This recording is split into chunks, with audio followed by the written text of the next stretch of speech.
What's going on, guys, and welcome back. It is Elio. Hope you guys are doing well. Here today we have another account review. As I stated before in the account review videos that have been extremely spammed as of lately, if you want an account review done, you have to join the Discord, which the link is in the description below of all of my MSO videos and pretty much all of my videos up on the platform. So if you want that done, please send me a message after you join the Discord, or just talk in Discord general chat or wherever that you want during those within those categories, and we can figure out a time to get your account review done, as long as it's Google Play or Facebook.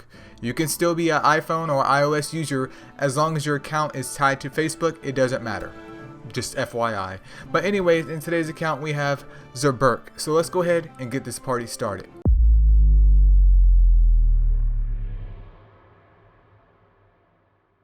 Alright, Zerberke, I want to first congratulate you and thank you on the awesome job of coming into the live streams that I've been doing lately over there on Twitch, which I do different content in case you guys didn't know. Like KH Games right now, I'm playing Tales of Berseria and other random goodies. So if you guys are interested in hanging out with your boy there, feel free to drop by. My name up there is the same thing as it is here, which is just Elliot, aka Elio. And yeah, so Zerberke, I've checked out your account already. Your gem quality seems pretty fine for level 45. I do have notes here as always, and some of your mons weren't completely built out, which means you're either switching sets or you're in the progress of building them. So I did want to point that out just in case some mons were having subpar performance. And I noticed that a lot of mons are stuck at level 50, or they're in between hitting 50. They're not really there. It's like you leveled up a mon and then you stopped, which I don't know if it's for you guys, but at least for me it's a big pet peeve when there's you can have one mon that's not fully leveled on your account. You could even have two. It could be 49. But to me, I don't know. It's just me. Maybe I'm just weird. But it kind of irks me if I see an account with multiple mons that are being leveled, but none of them are leveled. So you have a level 43, a 45, a 49, a 59, 36, 27. When I see multiples of that, I'm like, what was this dude doing? To forget all of these mons of getting them maxed up. But that's just me. I just wanted to mention that because that could tie into some of the issues that you've been having with your account. But we can go ahead and move on to the next segment, which you requested, was the golems. Alright guys, welcome back. So here we are with the golem teams. We're starting off here right off the bat very strong with a golems B10 team. I can provide details on the other golems, but I think I'll honestly just drop it into the video because it's just easier to go through that way, since your end goal for golems should be hitting B10 for now and then moving on to B11 in the future. But for your B10 team, what I created for you is pretty similar to what you're having here, which I am assuming was your B9 team, but we did a little bit of a tweak right there. And looking at not dark pip, but wood pip, hunter, and elemental edge, I was just looking, I was curious. So we're gonna go ahead and throw in your C-star here, and I see that you're working on her, but she's not yet complete. But water miho, so that's pretty much your B10 team. That's it. You may be asking, well, Elio, doesn't he have any other wave clearers? Technically no. Dark Lat is not a wave clearer. Dark Lat's stats are garbage. Even if you book him up, Dark Lat is garbage. You have a Dark Mona though, which does suffice as your wave clearer. Like I've recommended in other account reviews though, I would try and pick up a Fire Siegfried in the future, or a Fire Draka. That way you can go ahead and drop your Fire Succubus. Honestly, not a big fan of Fire Succubus, but for this point in time, I think she's going to work for you, because with her being able to self-sustain herself and then also do some defense downs, hopefully that can help Dark Mona dish out a little bit more damage and make runs more stable. And then C-Star and Miho are going to be your sappers for the boss at the very end of it. So it's very important to have saps, because you may be bringing both of these girls over to B11 depending on what your pools are in the future. But we're not B11 ready. We're not talking about that. I'm just saying for the future. But as always, these mons need to be level 60, fully booked up. We need enhancements going on both of these girls as well. Not to mention, don't forget about trinkets and all of that good stuff as well. And that should pretty much serve you well.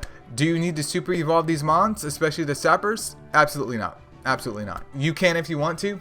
Weird flex, but okay. but you don't have to. I'm not a super big fan of Water Sea Star, but at least her animation isn't like dirt nasty slow like Water Yuki. Just saying.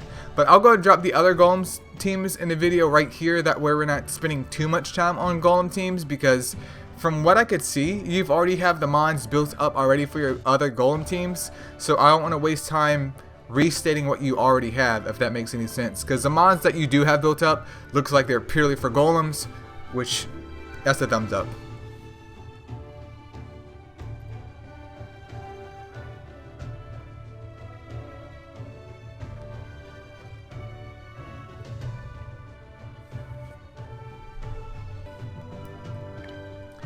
Alright, so we are back with PvP now, guys, and we're going to do this just the old-fashioned way, which is the offensive and the defensive teams for you. So I was trying to see what you're working with here, and hopefully this is to the best of my abilities of what we can do for you right now. But offensively, what I would do is just literally get rid of all of these, unless it's the Nat 3 season, which it's just special season today, so I can understand why you may have been running your Wood Pip in there, as well as your Fire Miho. But Bast is a healer. She does weaken, which I understand is great, but in this case I don't think it's really going to be optimal for you. But what I was thinking for in terms of your offensive PvP team, if I can speak correctly, is, dude, you got Fire Valk. You need to go ahead and slide that baby girl up in there. Get her up in there. There also needs to be your Dark Cupid. Get him to Evo 3 when you can. And then I also saw that you had a Light Wildfang, and I also saw a Light Arthur. Now, there is a little bit of issue here where you're running in there with Light Arthur and Light Wildfang, but considering this is what you have, I think that's a fine composition. Light Arthur will be able to bring in the shock, and hopefully if he can survive with Dark Cupid's help, he can also bring in that spicy hunter. Not Dark Wildfang, but Light Wildfang is there to debuff and once again bring in some more shocks. Fire Valk is there to hopefully prevent other mons from acting with active CC, so you can then attack with Arthur and make sure that he can stay alive. And Dark Cupid is there just to shield the entire squad and hopefully soak up any aggro from any light mons, so he can take the hits for you. That was my theory with this team, to protect your damage dealers and your debuffers so they can do their job. I mean, the main driving force though is obviously going to be the Fire Valk and Dark Cupid combo, where you have a shield going, and you can also hopefully have some relentless CC going on as well.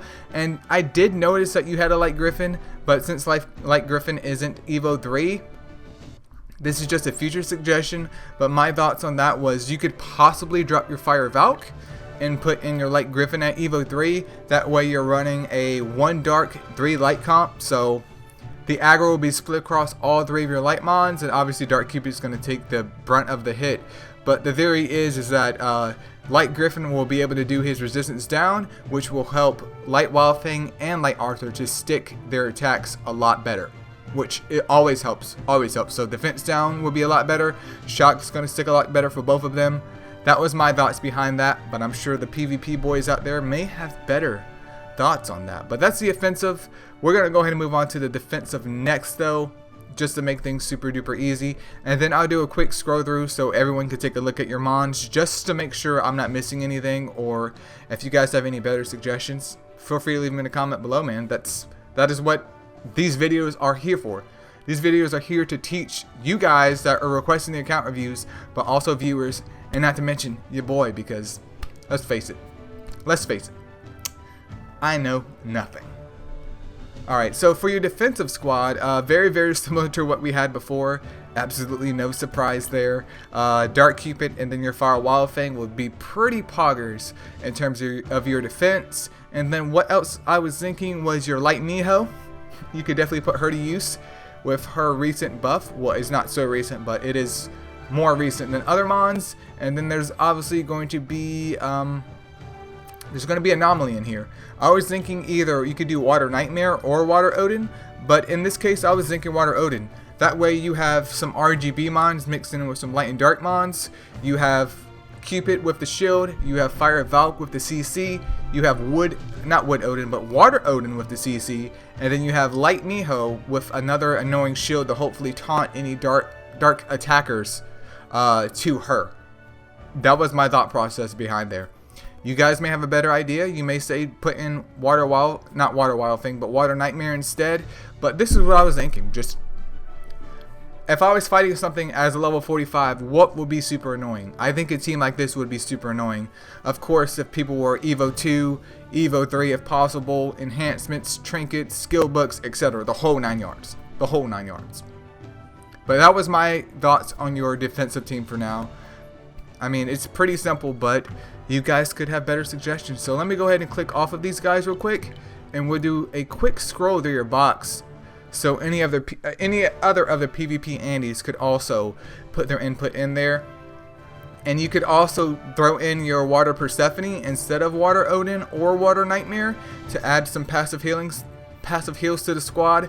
But test it out. I mean, you can always watch the replay of PvP nowadays, so it really helps on figuring out who is the weakest link in your composition. But let me do a slow scroll through.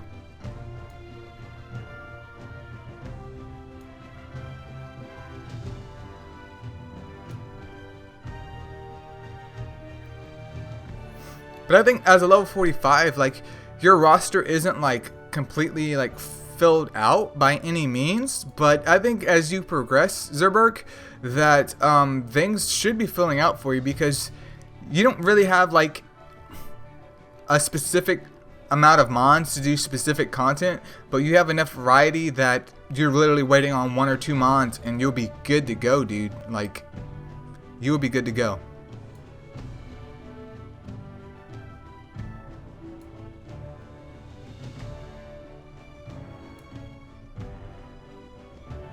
I think the rest is just trash, but we can make sure.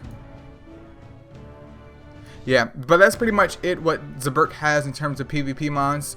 So to all my PvP Andes out there, if you guys got a better team suggestion for him, leave a comment below. It always helps not only him, but me and anyone else watching the video. So let's go ahead and move on next though to Titans. Alright, so here we are taking a look at your mod box just for Titans, and I've already went through the liberty of going through your account, and there's not really any Titan mods going on here that would make you even building a single team sufficient, because I see your Fire Shinobi here, but that's not enough for Wood Titan. I would at least expect you to hopefully farm out Fire Wukong in the future if you are interested in Titans, but one Fire Shinobi and a Fire Wukong alone isn't going to be super duper great. You could do maybe one line, but you would also need to invest in, at the very minimum, some Fire Katins. We need Fire Kiras or Fire Cupids, and I don't really see any of those guys. Fire Yuki also couldn't hurt at this point either. And if you're curious about building Fire Incubus, don't. Please don't. Dude is actually trash. Just FYI. In terms of water mons, once again, no real dedicated Sea Strikers right here. Not really worth you going out your way to build compositions when you don't have the damage dealers to make those compositions worthwhile. Same issue here with the your wood mons, so no real water titan action.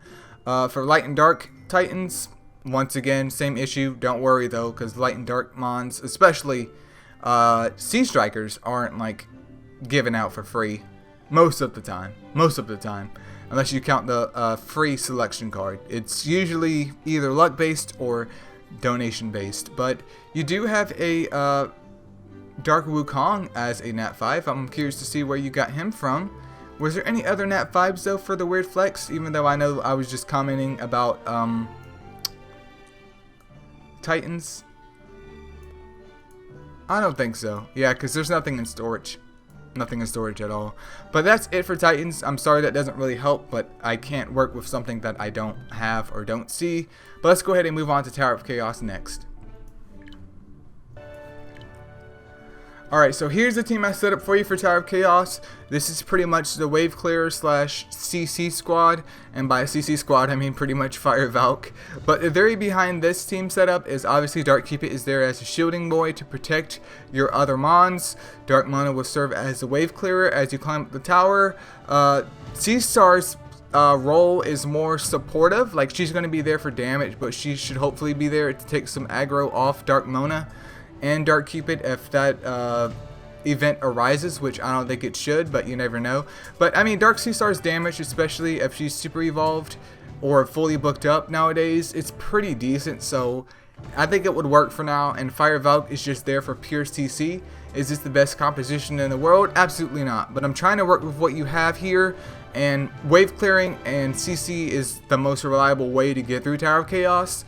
Now if that doesn't work for you, you could always drop your Dark Sea Star, because I did see that you had a light Medusa as well. The only thing I'm worried about though is that depending on the stage, like this one for example, Tordors are going to totally blitz the crap out of Medusa and just rest in peace to the squad, to Medusa. So in this case it wouldn't work out, but depending on what stage you're on and if you need extra CC or extra crowd control, then Light Medusa would be the girl to get up in there and get it stuck in, because not only can she stun, but I believe, is she single target or is she AoE?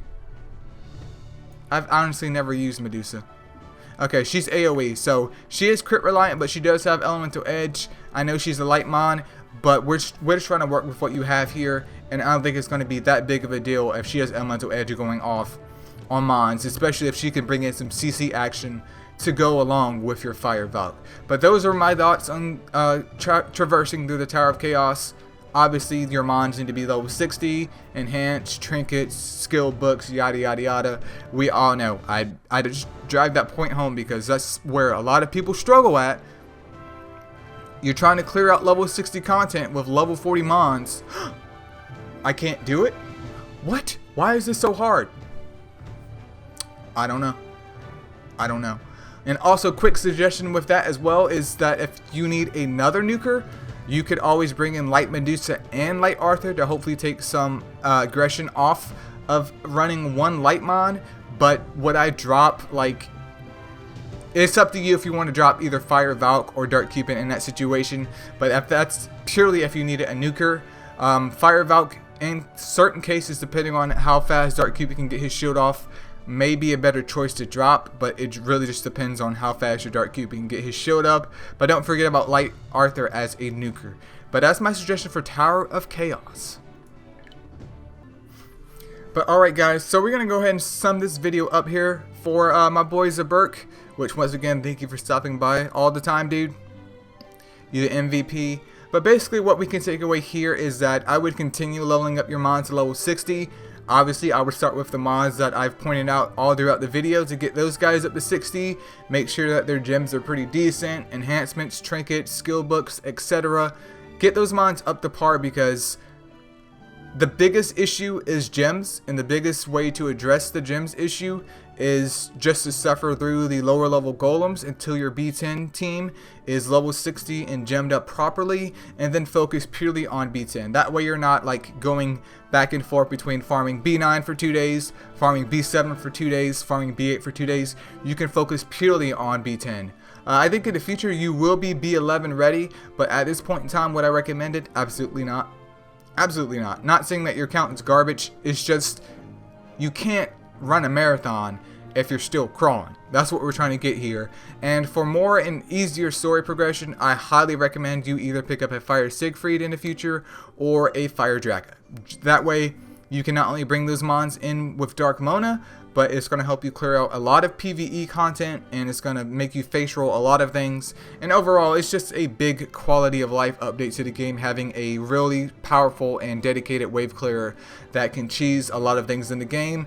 And keep in mind as well, you can also take your Golem teams that are recommended here, with the obviously exception of Sea-Star and Miho, because Sap doesn't work in Dragons, over to Dragons on the weekend, and hopefully start farming out Dragons to get some Pugilist gems if possible, and a Siphon set, because unfortunately my luck with Dragons is that I do Dragons and I get like one usable gem per week from Dragons. I can have 40 sigils and I only get one useless. I mean, I'll only get one useful, not one useless. I'll get one useful Siphon gem or one useful Pugilist gem out of all runs.